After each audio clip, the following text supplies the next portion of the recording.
नमस्कार। युद्ध के 10वें दिन भी पांडवों ने शिखंडी को ही आगे कर दिया। युद्ध में आगे आगे शिखंडी था और उसके पीछे पीछे अर्जुन। अर्जुन ने शिखंडी की आड़ लेकर भीष्म पितामह पर बाण चलाने शुरू किए। शिखंडी को क्यों खड़ा किया? अगर आपको याद हो तो एक बार शिखंडी ने यह प्रण किया था कि वो भीष्म पितामह की मृत्यु का कारण बनेगा। वो कौन था?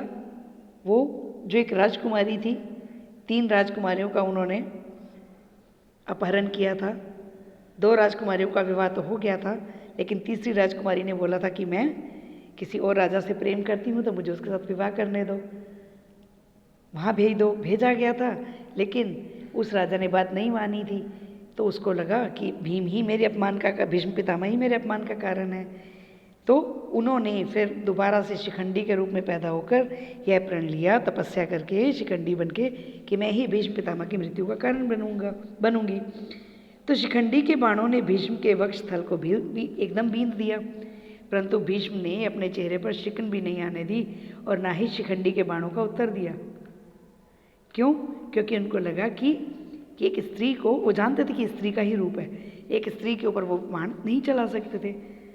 जब अर्जुन ने देखा कि भीष्म पितामह को विरोध नहीं कर रहे हैं, तो उसने अपने दिल को मजबूत करके उनके उन स्थानों को लक्ष्य करके तीर चलाने शुरू किए जो कि पूरे शरीर में नाजुक होते हैं। भीष्म का सारा शरीर तीरों से बंध गया, पर फिर भी वो बिल्कुल भी परेशान नहीं हुए। उनके मुख पे एक भी गुस्से की शिकन नहीं आई। भीष्म ने अर्जुन पर जब शक्ति अस्त्र चलाया तो उसने उसे 3 बाणों से काट दिया। अब भीष्म को यह महसूस होने लगा कि आज उसका युद्ध का अंतिम युद्ध हो, उसकी ज़िंदगी का ये अंतिम युद्ध होगा। अतः वह अपने हाथ में ढाल तलवार लेकर रथ से उतरने लगे, किंतु अर्जुन तो बाण चलाने से रुक ही नहीं रहा था। बारिश की तरह उनके ऊपर बाण चलाया जा रहा था। उसके बाणों से पितामह के शरीर में एक उंगली रखने लायक भी जगह नहीं छोड़ी और उनके पूरे शरीर में बाण लग गए थे। इस कारण जो है भीष्म रथ से गिर गए और जमीन के बल गिरे। तो क्या हुआ? गिरने पर भी भीष्म का शरीर भूमि से नहीं लगा, उनके शरीर में बाण लगे हुए थे। वो एक ओर से घुसकर दूसरी ओर से निकल आए थे, जिससे भीष्म का शरीर जमीन पर ना गिरकर बाणों के सहारे ऊपर ही टिका रहा। तब उन्होंने अर्जुन से कहा, पुत्र अर्जुन, मेरा सिर लटक रहा है, इसके नीचे कोई सहारा नहीं है, तुम इसे कोई सहारा लगा दो। भीष्म ने ये वचन उसी अर्जुन से कहते जिन्हें थोड़ी देर पहले वो बाणों से मार डालना चाहते थे।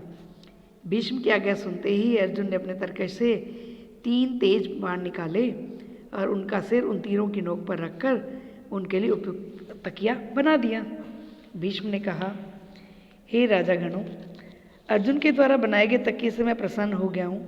अभी मेरा शरीर त्यागने का समय नहीं आया है, इसलिए सूर्य के उत्तरायण होने तक मैं यहीं ऐसे ही पड़ा रहूँगा। दिशा बदलता है ना सूरज, तो उत्तरायण में होने तक मैं ऐसे ही रहूँगा। आप सब लोगों ने में से जो भी उस समय तक जीवित रहा, वे आकर मुझे देख जाना। थोड़ी देर बाद उन्हें अर्जुन से कहा, बेटा अर्जुन, मेरा पूरा शरीर जल रहा है और प्यास लग रही है, क्या तुम मुझे थोड़ा पानी पिला दोगे? अर्जुन ने तुरंत ही धनुष तानकर भीष्म के दाहिनी ओर पृथ्वी पर एक जोर के बाण चलाया। बाण पृथ्वी में घुसा, सीधा पाताल लोक में जाकर लगा और जिससे उस स्थल में एक छोटा सा पानी का सोता फूट पड़ा, यानी पानी की फव्वारा निकला वहाँ से।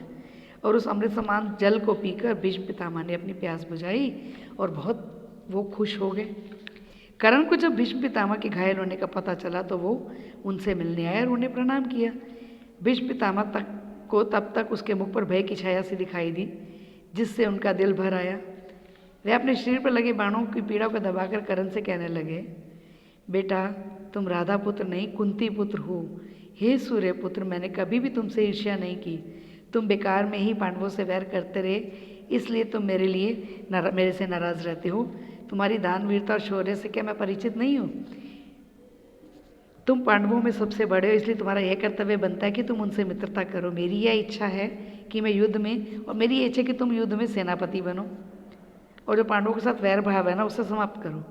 यह सब सुनते कर्ण ने बड़ी विनम्रता से हाथ जोड़कर कहा, पितामह, मैं जानता हूँ कि मैं सूत पुत्र नहीं हूँ, परंतु कुत्री पुत्र हूँ, कुंती पुत्र हूँ, लेकिन मुझसे अब यह नहीं हो सकता कि मैं दुर्योधन का साथ बीच रास्ते में छोड़ दूँ। मेरा कर्तव्य यही है कि मैं दुर्योधन के पक्ष में ही युद्ध करूँ। कृपया आप अब मुझे इस बात की आज्ञा दें कि मैं दुर्योधन की ओर से ही लड़ूँ। मैंने आज तक जो भी कुछ किया या कहा है, जितनी भी गलतियाँ की हैं, आप कृपया करके मुझे उसके लिए क्षमा कर दें। कर्ण की बात ध्यानपूर्वक सुनने के बाद भीष्म पितामह उससे बोले, चलो तुम्हारी यही इच्छा है तो तुम यही करो और तुम दुर्योधन का साथ दो। पितामह से आशीर्वाद पाकर कर्ण बहुत खुश हुआ और रथ पर चढ़कर युद्ध भूमि में जा पहुंचा। कर्ण को देखते ही दुर्योधन खुशी से फूला नहीं समाया।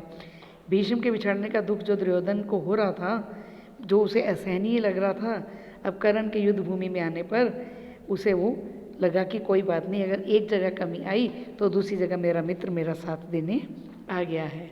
और इस तरह से आज का अध्याय हम समाप्त करते हैं और फिर मिलते हैं अगले अध्याय में। वीडियो पसंद आए तो उसे लाइक करिए, कमेंट करिए, शेयर करिए और चैनल को सब्सक्राइब करिए। धन्यवाद।